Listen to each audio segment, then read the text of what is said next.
I'm Bevan Varland. I'm a chef, artist, and food for me represents laughter, enjoyment, and family. Food should be creative, it should be full of heart, it should be punchy with flavour. I want to be able to link people back with their own food connection and help them become better cooks, better growers, and enjoy their own food stories. I'm on a mission to show people how local, homegrown, and sustainable food can be awesome.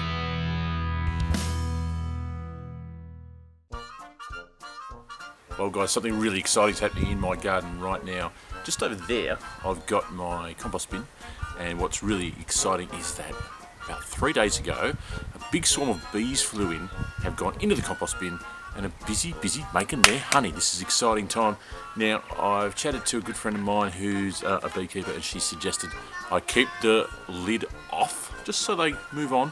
But at the end of that process, once they've moved on, we should have some beautiful wax, and if we're lucky, we could even have a little bit of honey. Rock on.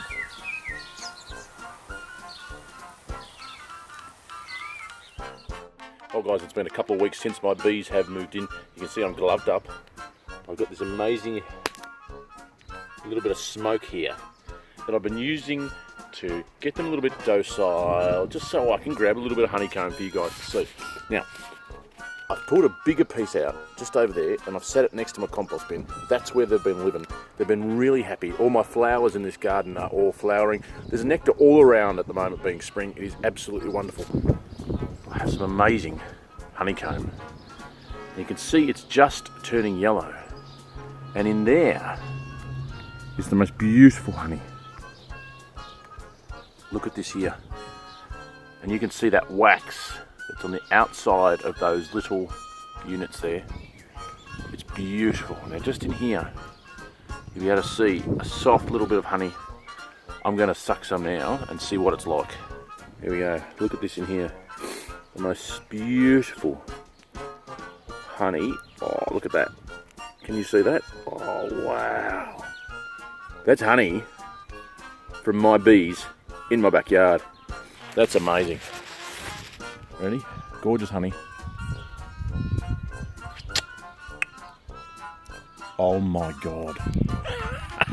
That is literally, here. This is my honey from my garden.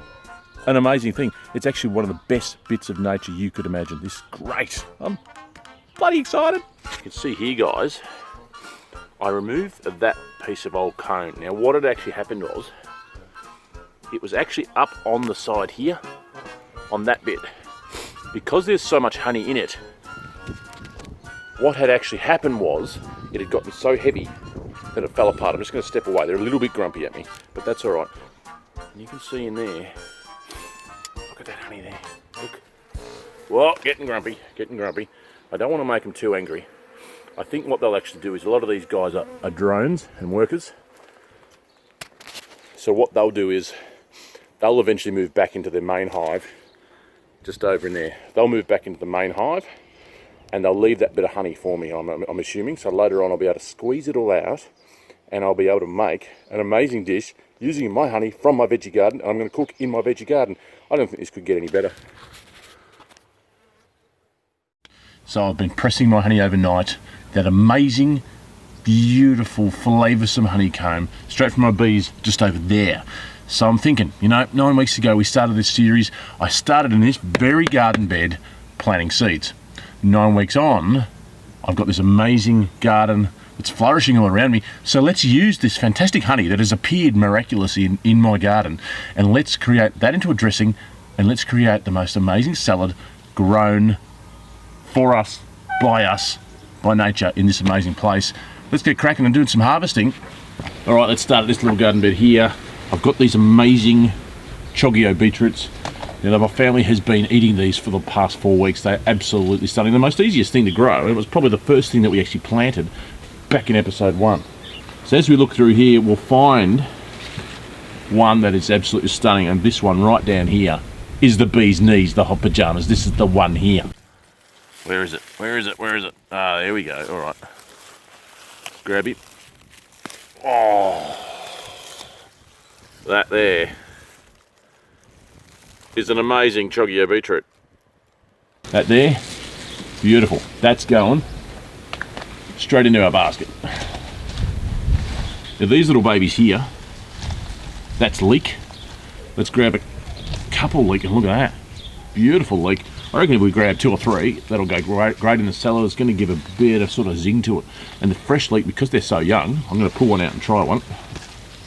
That one, get the dirt off her. Oh, it's incredibly sweet. And the beautiful thing about this wonderful garden as we go on, things that we don't end up using, offcuts, anything like that, we can put back in the dirt, and that's going to actually break down. And it's going to improve next year's season. The one I've bitten, I'm going to put him over there, put him into my compost heap.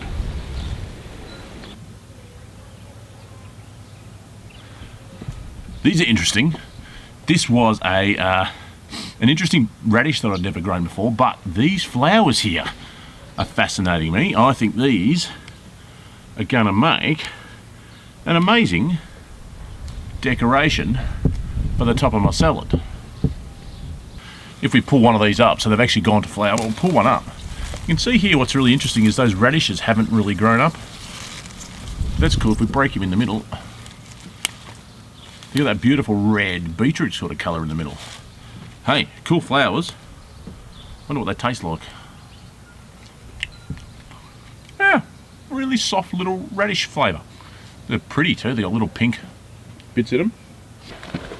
And also what's pretty cool over here is these spring onions. I reckon they're going to go really well with our leek as well. So let's just get some of these lovely spring onions. Let's pull him out from the base. Cut him off, cut him off. That's a beautiful, really strong smelling spring onion. But we can clean the tops up a little bit like that. That's going to go, girl. That's going to go fantastically chiffonaded through our salad. That's beautiful. Oh, the smell is killer. Ah, look at that. A stunning little purple kohlrabi. He's going to look great in my salad. Oh. Aha. Some silver beet, rainbow shard. I've got some wonderful colours in here. Let me cut that off. Look at that. A beautiful red stem. Ha. What else we got? Oh, yellow. We got orange. Oh, brilliant. Oh, and we're going to go right down in the middle. Well, look at these in here. Aren't they beautiful? That's where the sweet ones are going to be. Over this side I've got some beautiful, really yellow ones. Oh, look at that. They're only real bright. Oh, look at that here, yeah. Over this side. Oh, some stunning red ones. So this is fascinating. This was actually a purple broccoli. Now she didn't flower for long, but these amazing seed pods, I reckon. Oh, look at that. All those amazing seeds in there. Oh, they taste fantastic. You know what? Let's grab a couple. There you go. Purple broccoli seeds to put in our amazing food to eat salad. Alright, it is spring, and I do kind of like letting my garden grow a little bit wild. It's all grass seed in here, but this plant here, that's my wild arugula or rocket. Now it's a little bit different than what you'll get in the supermarket, but that arugula, all those flowers, are really peppery and stunning. And you'll remember from episode 1, they were those tiny little shoots that we used, and all up here, look at that, seed pods again. Oh, that's intense. Fantastic wild arugula. These arugula leaves. So let's go right to the stem, pull out the plant. Oh, there we go. Some of these fresh. Oh yeah. That's the business. That's the business right there. Put that in my little container. Oh, here is another awesome little flower. This is, of course, my Nasturtium, which again was this big when you last guys saw it. All these little flowers. It's a fascinating colour. It looks wonderful on the plate. Now, you can use those little petals, which are awesome, but this is the bit I want to show you in here. That little bulb in there. Oh, it's kind of zingy. It's got a pepperiness to it, but it's also really sweet. So let's get some little flowers that have some nice variation on the petal. Look at that yellow and orange. That's awesome. Let's get the yellow one here. Oh yeah, that's nice too. That's a nice one. And now we can also use some leaves as well to bulk it up with our green, get some real nice pepperiness into that salad. It's going to go well with the arugula. It's going to be stunning. You know what? And all the honey is going to set it off, and it's going to be sweet. So it's going to be peppery, sweet. It's going to be flowery. It's going to be jumpy. All these flowers are going to be jumping around. The flavors are going to be jumping around. It's just going to be stunning.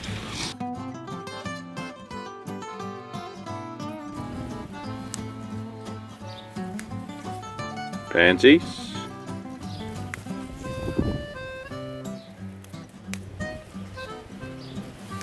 Oh, this is cool.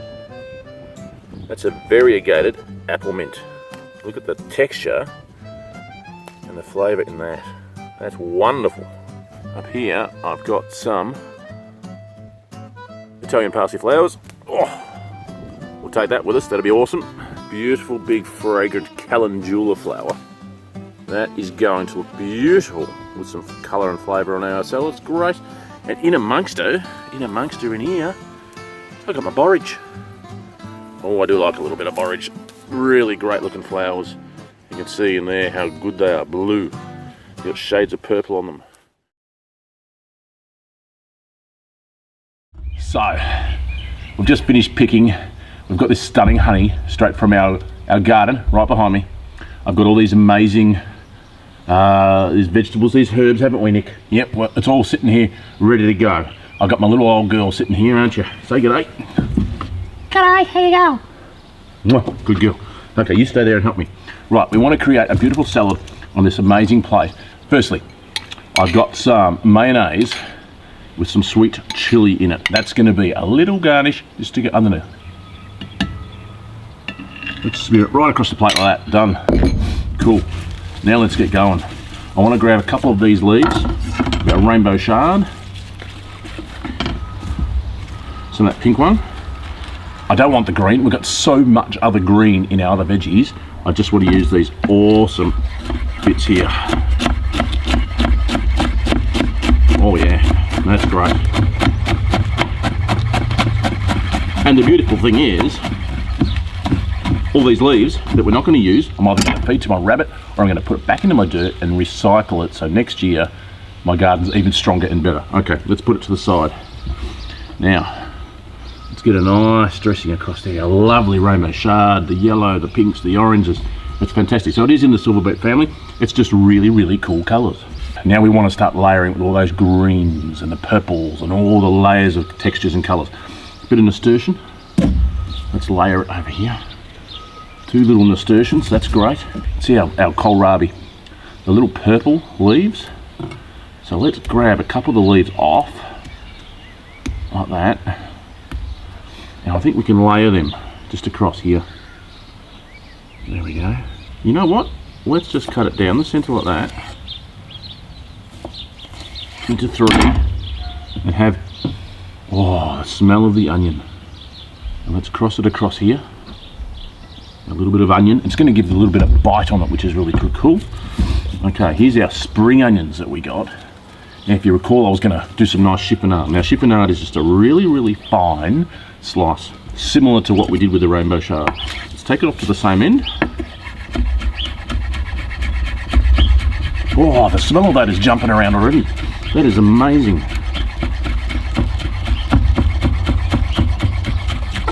Beautiful. I think that's cool. Just a little sprinkle here, a little sprinkle there, and a little bit on top.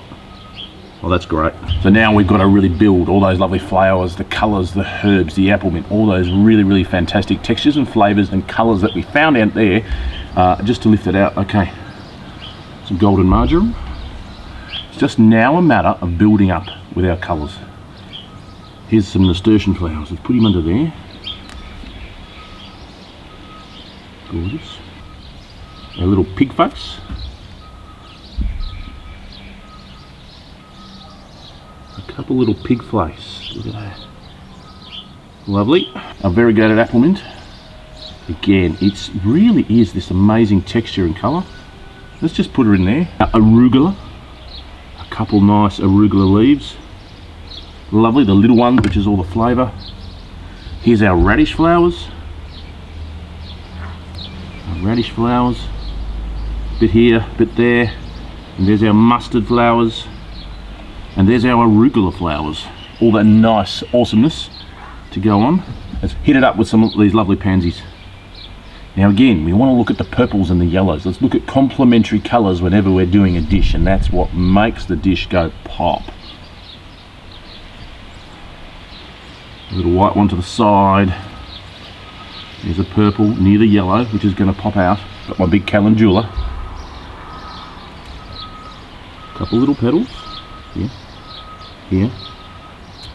And we want to put it near the blue of this amazing clay, because that is going to make that blue leap out of the page. And here's our amazing salvia, or Mexican sage. It's so sweet. It's really subtle. Let's strip him off. Just take all those lovely flowers off, and let's put him across here like that. And it's going to pop. See, all the oranges and the yellows are now popping out with that purple, which is really cool. I'm going to break that little piece off there, and I want to put him just to the side. So he's coming out of our bouquet. All right, our big boy, the Chogio beetroot. Chogio beetroot, it's here. Now, this is an amazing beetroot. You may also know this, a lot of chefs call this a target beetroot as well, and that's primarily because, let me cut it for you. It's pretty stunning.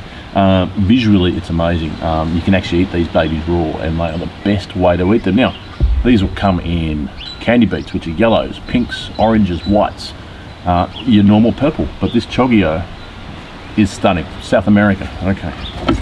Let's just do a couple slices, quite thin.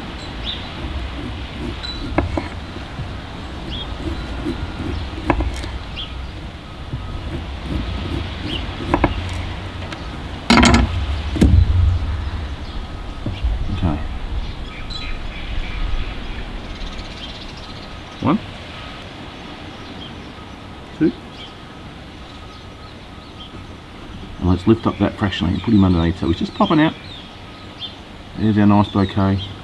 Okay, now we've got our base here. Now we want to dress it. Let's get a little bit of olive oil onto it. Just give it a little glisten. Gorgeous. And then here is our bee honey. Oh, behave. Look at this.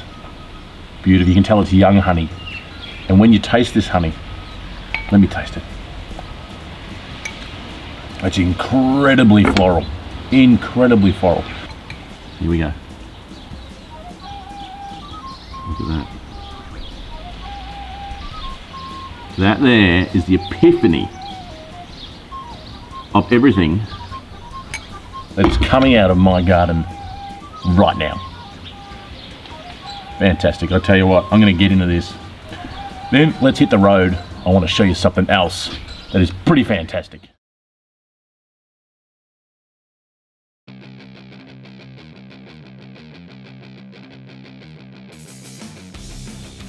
So guys, you've seen my garden, you see where I like to hang out, where I like to grow things, where my food philosophy comes from. I thought I'd take you down to where I actually work.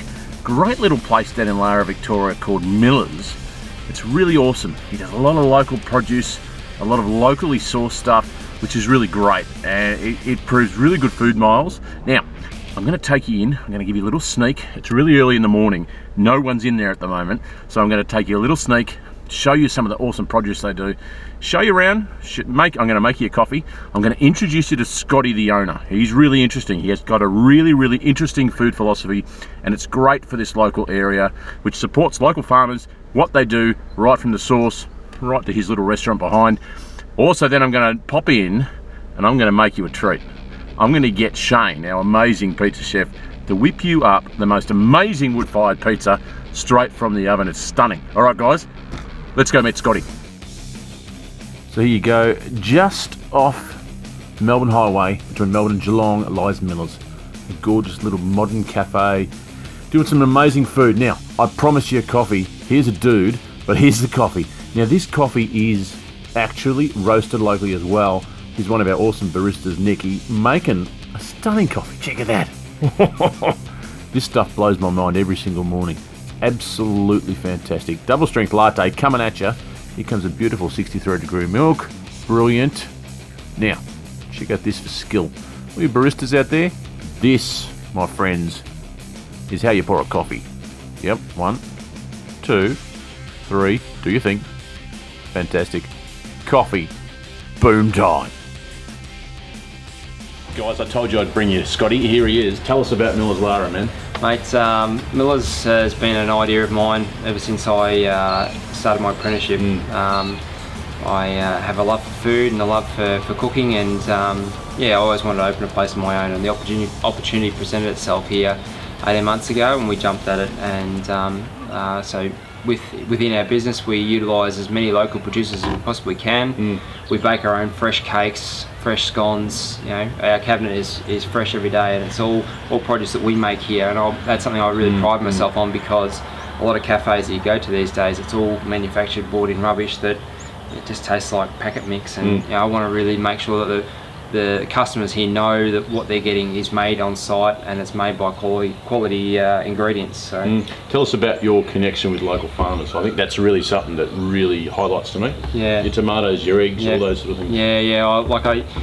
I really made a conscious effort before we opened up to look into as many local producers as we possibly could. And so we've got peanut butter that's coming from Geelong. We've got honey that's coming from Geelong. Our honey, actually, one of the secondary brand that we have is coming from the Ugangs, which is just over behind us over here.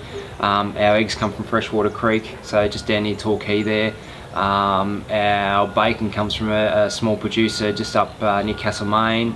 Our tomatoes are in hydroponic sheds, not even 500 metres away. So I've just recently found a guy that's growing broad beans in his a little farm just over there as well. So like I said, we're trying to get as many of these local people on board as possibly can, so then people can know what is being produced in their own backyard. Last summer we found a guy that's just over the road here in Lara that's producing not only fresh tomatoes, but he's got strawberries, so pop strawberries, and we did our hot cakes with macerated strawberries over summer, and it was a massive winner. Do you find that customers these days are being more savvy with where their food's coming from? Yeah. Do you think that's starting to play into the Definitely. the trend? It definitely comes at a cost. Like people don't want to pay overs, but if they know that they're supporting a local producer, then they're all for it.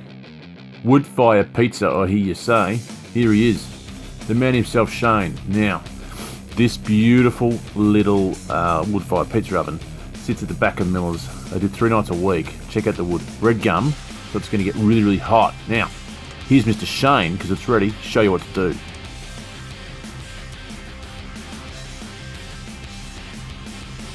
Alright, our dough today, we got a really simple dough.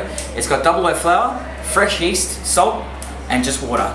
Really, really simple to put together. The reason why we have the double oat flour is because it's got a lower protein and gluten content compared to other flours, and I guess in comparison to your regular doughs, it's going to come up much lighter, much airier. So what I do is I push out and forward, and I create a nice little rim, nice lip on the pizza, and as I push away, I give it a little bit of a pull. So a bit of a yin and yang sort of action here. And I just spin and turn, spin and turn, spin and turn until you get your desired shape. Well, you want it round really, you don't want a square pizza. But I pop on our Napoli sauce, very simple, just tomato sauce. And this is why we have the lip on the edge. Lamb. Everyone loves a bit of slow roasted lamb shoulder. And what we've done is we cooked it the day before, left it to cool, and we just tear it apart. What do you cook it in, man? We cook it in a loving mix of rosemary, thyme, red wine, and water really, and a little bit of salt and pepper, a bit of S&P.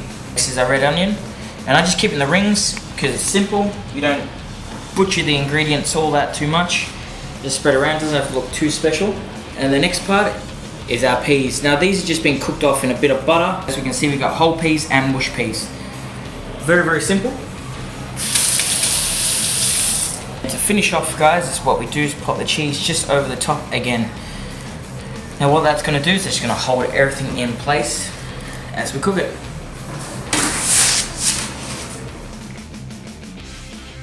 So here's the art of cooking in a wood fire pizza. Now, you got to keep rotating the little baby. You can see that she's starting to rise, and that's fantastic. You don't want it too hot. You don't want it to burn. So what Shane does is he brings it out, he flips it around, he brings it out, he flips it around, gives it 4 times. So every part of that pizza is beautiful and cooked. It is absolutely stunning. I tell you what, if you want great pizza, check this out. I've got to get myself a wood-fired pizza oven. That's it, made up my mind. Alright, a very simple presentation. Off she goes. Look at that. Let's finish it, man.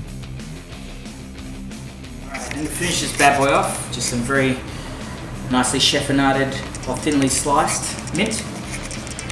Spread that all nice around. And a nice, what you want is a nice creamy Greek yogurt. And you just slide that over the top. I mean, if you really want, just smack it around, go hard. It doesn't have to look pretty. At the end of the day, you're gonna eat it, no one else. Enjoy.